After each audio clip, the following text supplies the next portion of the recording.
What is going on, you guys? Welcome to the video. Not really sure what I'll title this video, so I'm not really sure how exactly I'm going to talk about it, but essentially this is just going to be a commentary. It's going to be over a good gameplay and essentially just talking about how my strategy is in the game and basically how I play in a game-winning gameplay. Obviously, I'll probably critique myself as well while I'm watching it and everything, but I'll also show you the loadouts I was using right before it. So it's a pretty good gameplay. It's also a neat one because, you know, the teams got split up and everything, so I kind of want to show you how to play a little bit of as a solo role in a quads if you need to be, and also what to kind of do in some of the jams, because this is kind of one of those games that I had at certain points I had no business in winning, but these were the loadouts I kind of ran in the game. The M4, as in the last video that I showed, the same build as that, so I won't go over that. But the Mac 10, this actually still is my personal favorite SMG. I'm not really sure where exactly I would say it ranks in the SMGs. I think it's my favorite. I'll show you my quick build for it. I use the agency suppressor, obviously, for the sound suppression and vertical, you know, bullet velocity and effective damage range. Then I use the task force barrel as opposed to the reinforced heavy, only because I really like that stray speed. I'd like to movement is big for when I'm shooting. Field agent grip, now obviously that kind of goes against what I said last, but I use this usually alongside a car, so I like to be able to use it as a little bit more of a range for those follow-up shots. Obviously you need the 53 round, whichever 53 round option is your favorite. I use this because it's a little bit better on the aim down sight speed, but I've been kind of trying this 53 fast mag. I think it's probably the better option. And then the last, Raider stock. I love the Raider stock just for that sprint to fire, ADS moving speed, all that sort of stuff. But anyways, guys, I won't keep this too long. I'll get right into the gameplay, and I'll catch you guys in a second. So essentially right here, as I'm going up the hill, I see a team moving up to the right, or sorry, to the left, obviously. I know the team's up here, and I'm pretty far away, separated from the squad, so I'm taking it pretty slow. Obviously, stopping power is loaded, so I can kind of take away the advantage and kind of push a little more aggressively. I do know this full team is here, though, so I gotta take it pretty slow, because I see my team is quite clearly pretty far away in military base. Now, right here, as I'm watching this, I was standing pretty still here. I wouldn't have liked that. I probably should have gone more into the building earlier. See, as I go in left here now, I realized I was kind of standing in the open for probably a bit too long. Peek the windows, of course. Usually someone's going to be in the top. Watch that peek. Keep checking heartbeat as it's early in the game, and most people won't have ghosts at this point. It's just how most people play as they run this overkill. Again, not pushing up too much because I know my team is way too far away to help with the assists if needed.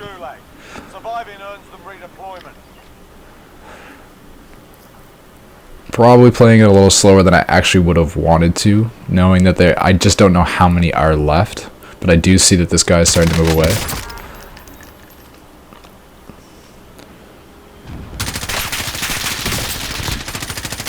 Now, obviously, that's not the best of shots.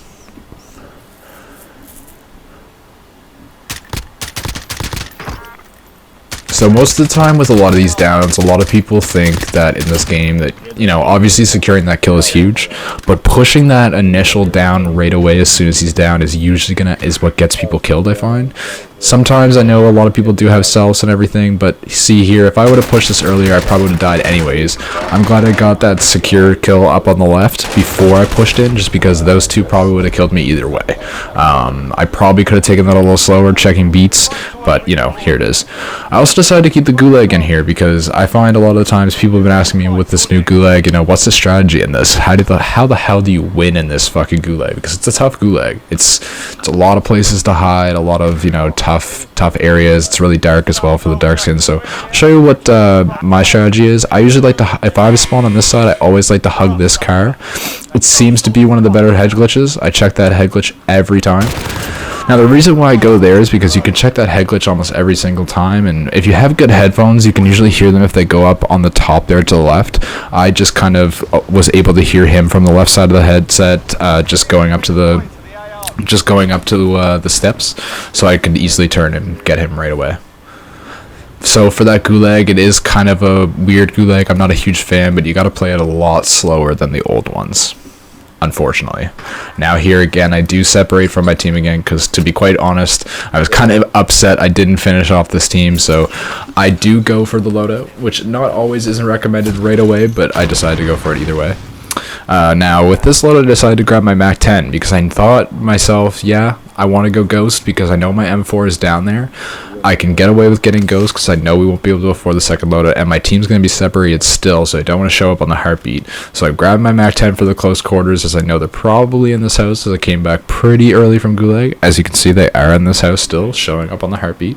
So take it really slow again, because I'm solo out of the squad. The squad is still fighting over in mill base.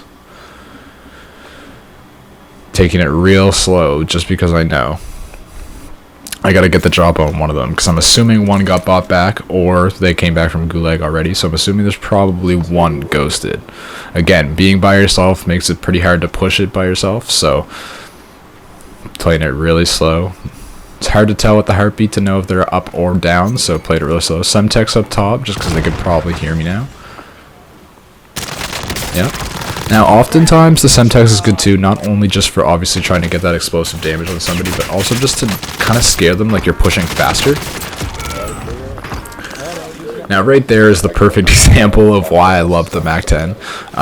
If you can hit your shots and you kind of understand the recoil pattern, it is a purely very close range weapon, but its mobility is so high that you can kind of take those quick jump shots, you can kind of turn corners fast and do all those things really quickly. And, you know, that's the type of stuff I love. Now, obviously, I kept the Strela out because I saw there was the Bertha down here. You know, the trusty handy-dandy Strela. And now that I know my teammates are kind of closer, I can kind of shoot this rocket off a little bit more and kind of have a little bit more fun, because obviously the Strela doesn't come up silenced whatsoever. Now, this was a little disappointing. Didn't end up getting this guy. I did destroy the vehicle, though. So, you know, gotta be handy with that Strela P all times. So 7 kills here so far, 78 people left, not too bad. Obviously at this point though, with 78 people being remaining and obviously being pretty far out of the circle with no vehicle, kind of playing a little slower. Probably not going to go for like a crazy high kill game is my thoughts at this point. Usually if I'm going to end up going for the higher kill games, I kind of end up wanting to do that. If I have like, you know, if I were to look up at the scoreboard right now and see there was 100 people left with 7 kills, then I'm thinking, okay, let's go push really hard, because I'm thinking, screw it, let's try to get this crazy gameplay. But at this point, you know, it's kind of more like, okay, let's make sure we're regrouping with the squad, let's make sure we're getting together. And there I finally pick up my M4, because I know we're probably going to end up moving out. Now, oftentimes I do obviously love my Strela, and you can see I could put that to good gameplay, but here I was, you know, we were having a long streaming night, so decided to go with the handy dandy M4, the AR and sub combo. Checking back with my team here now, right there. That's the sort of advantage. That's the sort of example right there of just kind of losing sort of touch with what's kind of going around. Obviously, I knew where that guy was, and I heard my teammate call him out, so I knew he was underneath. But that's the sort of moments where in a quad gameplay you can get yourself killed because you know your teammates are around, so you push right away. You kind of wanna be the first one to sort of get that kill, but oftentimes that's what gets you killed because people are so, you know, again, they go for the thirsts at all times. So sometimes it's best to just, you know, wait it out a little bit, because oftentimes if you're the second person in, you'll actually end up getting the kill because you'll just steal the person that weakened them, is what I'm sort of learning. But I'm pretty aggressive, so that's something that I need to learn myself. Now, all day with the M4 I found, I have been loving the weapon, but it has been, you know, under-hitting for me lately. I'm not positive, but there was times in this gameplay where I was definitely getting fed up with the M4 for sure, but I still like it. It's just the pure definition of all-aroundness. Now, obviously, we're fighting this team. I see the snipers there. Had to pick it up really quick. I don't use the AX-50 very much, so this was sort of a first time for me. Missed the first shot there. Follow up. There we go. Always remember the weapons that are around you. Weapons that are in surroundings can come in handy. Sometimes, you know, you never know when even a loot floor, ground, you know, barrier or M80 or whatever it's called, or the K-Swiss even sometimes I even had to pick up and, you know, randomly get a snipe off with or something like that. I actually had a buddy the other day say, why not put 3 weapons in the game? But the reason is because it would just be broken. We all know why there's no 3 weapons in the game. So obviously here, go down, need to buy the teammate back. Need to buy the teammate back who got down, my boy Joker. Shout out to Joker, if you're watching this, buddy. So game's going pretty well here, obviously 9 kills, 50 people left. At this point, we're definitely thinking for win because, you know, we obviously have our loadouts. This guy's right here in front of me. So these are the types of moments that can get you sort of lost, right? You have a lot of kills. You don't really know exactly what you're playing. Here I'm going a lot soloer, but at the same time, you know, when you go off solo in these squads, you got to make sure you're playing it slower. Here I got a little bit carried away. I should have regrouped with the squad a little earlier. I was trying to sort of push a team for no reason. That's where sort of the 9 kills gets into the ego. You gotta kind of regroup and see him doing I don't really know if this is the right play. Obviously, this gameplay ends up working out, but I think in that sort of situation, it would have been better for me to go up and actually regroup with my team and make sure we could get that push sort of more downhill. Always keeping height is a very key advantage. And oftentimes it's only best to do this sort of splits if you're in 2s, in quads. You could do it in trios from time to time with 1 going off, but I don't recommend it. Now, oftentimes, remember, gotta always be checking that heartbeat. I'm playing people out again, though. I'm playing it a lot slower because my team's not there. Now with my teammate there, I can push up a little bit and get a little bit more aggressive.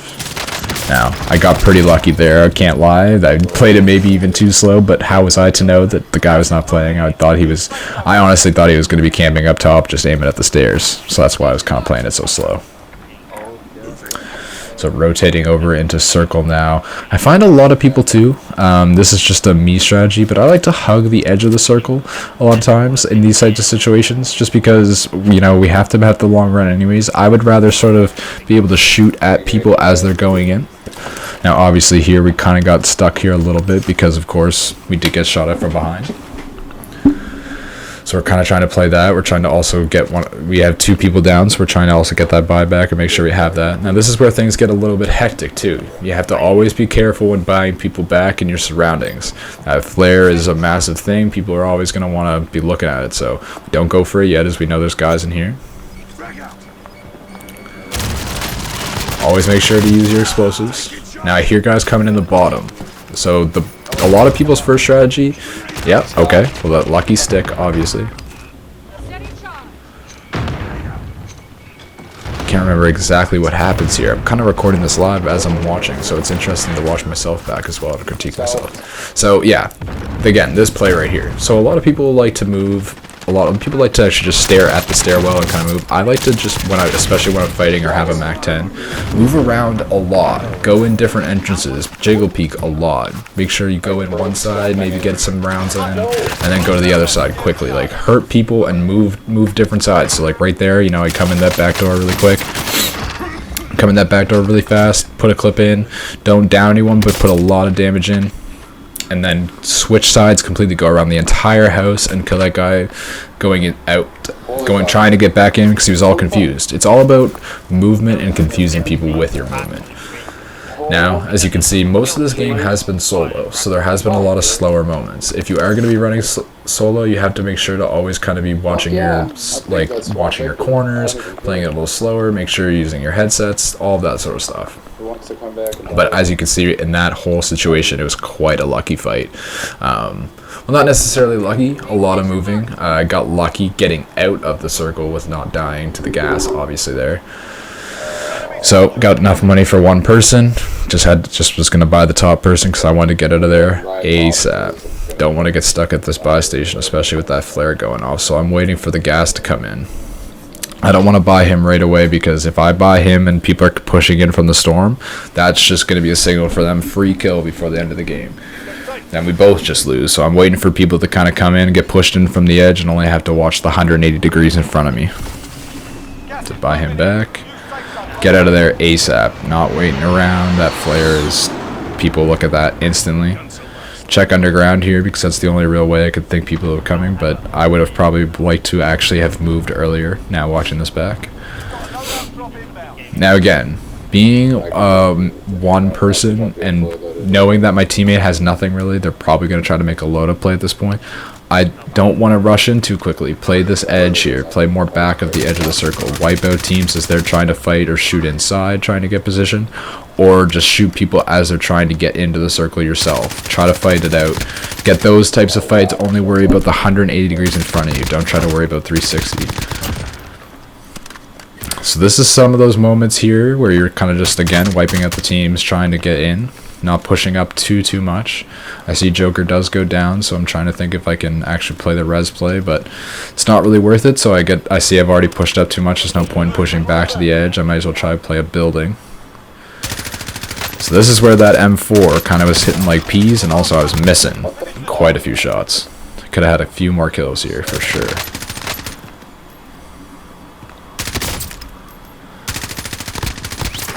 Now right here, yeah. So a lot of people's first mistake is to want to go for that thirst right away, because yeah, they probably do have a self. Don't worry about your thirst. You can get more kills later in a game by trying to win as opposed to just going for that one quick thirst. Go to your next target, snap to the next target, start getting bullets on them, because if that person gets up from a self revive, guess what? They have 1 health when they get up, so they're gonna try to be plating instantly. Like that guy tried to play it instantly. Of course I ran out of AR ammo. It was unfortunate, but I know that this is all having to be played slowly, so I'm not trying to push on that. There's no point. Now I have the MAC-10. I know I gotta make sure I'm closing the gap on people, so using these buildings as my cover. As I move left, try to go wide around, let them fight it out. 4 teams left. I'm saying, you know what, I'm solo. Let these guys try to fight it out. I'll try to get my left side of the circle, eat a little bit of the gas damage if I have to, always, doesn't matter.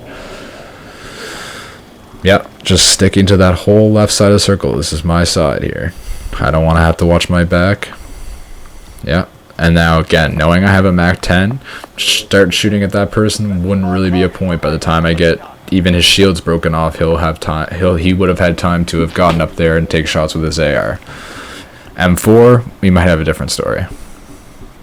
This is all about me closing the gap and trying to play that left edge before the circle starts moving in. So I want to try to take this top side here, right before the gas starts moving, but not too much sooner, so it's like I'm stuck there sitting like a duck. See, I'm gonna probably wait it, crouch walk in with the circle. People will think that people won't really expect you always to be on the very outside edge of the circle, mainly because they'll think they're the last person on the edge. They'll think they checked it all, so that gives you a little bit of that play, that sneaky advantage. So obviously playing very slow, don't want my footsteps to be loud. Crouch walking around, checking my corners, looking for those pesky rose skins. This is where that Raider stock can come in handy a little bit. Obviously checking the edges. Don't want anyone to be following that same edge of the circle strategy. Now this is, again, I notice there's 2 teams left, 3 people. I want them to start the fight first, especially with this MAC-10. I want to come in for a cleanup. So I'm going to play it slow. I get kind of lucky here, but want to make sure that I want to make sure that I'm getting that full kill with this MAC-10. Got lucky there, got the team wipe. Now I want to make sure that I one-on-one situation. I want to make sure I have a decent position in circle, grab loot, get a shot at, load that clip in. Always make sure, don't try to push that last fight too quickly. Make sure to always plate up, get those plates. If it's a one-on-one situation, he's probably not going to push up too aggressively. If he were to push that too aggressively, that would have been his fault. You know, if he pushed up like that, I would have pulled out the MAC-10 and probably would have gotten the win either way. So anyways, guys, I hope that kind of helped. I hope that was kind of good information, kind of a good gameplay, sort of a solo in the quad sort of team gameplay. Hopefully that was a little informational, and I'll check you guys in the next one. Thank you so much for watching. Remember to like, share, and subscribe as well. Peace out, guys.